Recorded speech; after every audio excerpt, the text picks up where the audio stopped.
Have you ever felt impressed to do something, but just tried to shake off the feeling, maybe allowed yourself to get easily distracted in order to avoid it because it was just too far out of your comfort zone?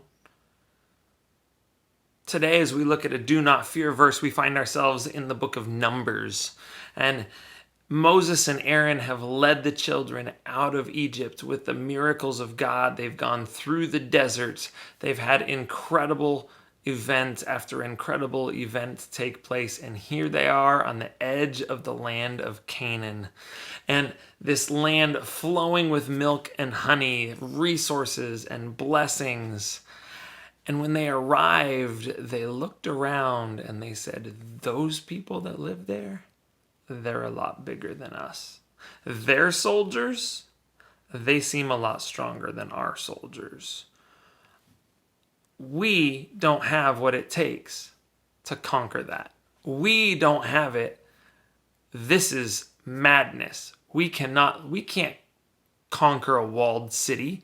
We can't defeat a fortress of that magnitude. These people are superior. They're better than us. And they continued to talk in this way. Like they felt incredibly inferior somehow. And they pointed out all the reasons why that this challenge that God had presented them was way beyond their comfort zone. It was so far out, it was considered insane. An insane thing to do. All of them except a couple of people, one named Joshua and one named Caleb. Caleb and Joshua, they had this to say when they heard the people's complaining. They said, do not rebel against God, and don't be afraid of the people of the land, because we will devour them. Their protection is gone, but the Lord is with us.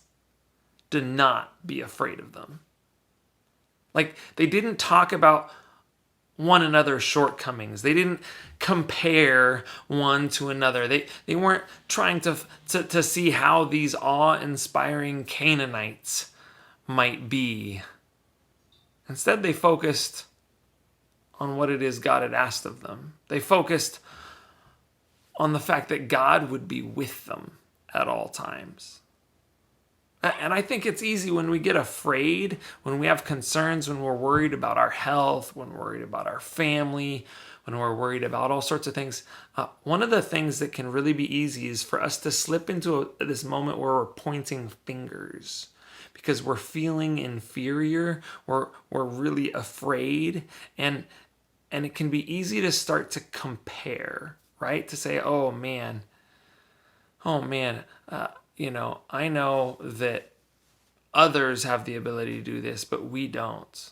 I know other communities that do this. We don't. I know other people that have these talents. I don't. And you can start to really kind of get caught in this point where we point out one another's shortcomings, or we compare others.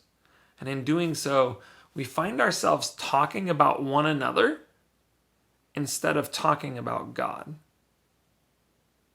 We find ourselves gossiping about how this person is or that person is, and all the shortcomings we see in one another that seem to be preventing us from getting to where we want to go, instead of talking and saying, you know what, God's going to lead us. He's going to get us there. He's going to see us through. When God impresses something on us, don't get to comparing. Get moving. Don't look around at those who don't get it. Realize you do get it. Encourage them. Carry their burden with them. Remind them that God is for us. God is with us. Don't be afraid. Maybe something simply like our talk and our walk each week. Challenge you to step out of your comfort zone a little bit. Don't back down. Don't allow yourself to be easily distracted. Don't say, well, if someone else does it, I'll do it. Don't get in this comparison game. If God's calling you to make an action, to do something, step out of your comfort zone. Do it.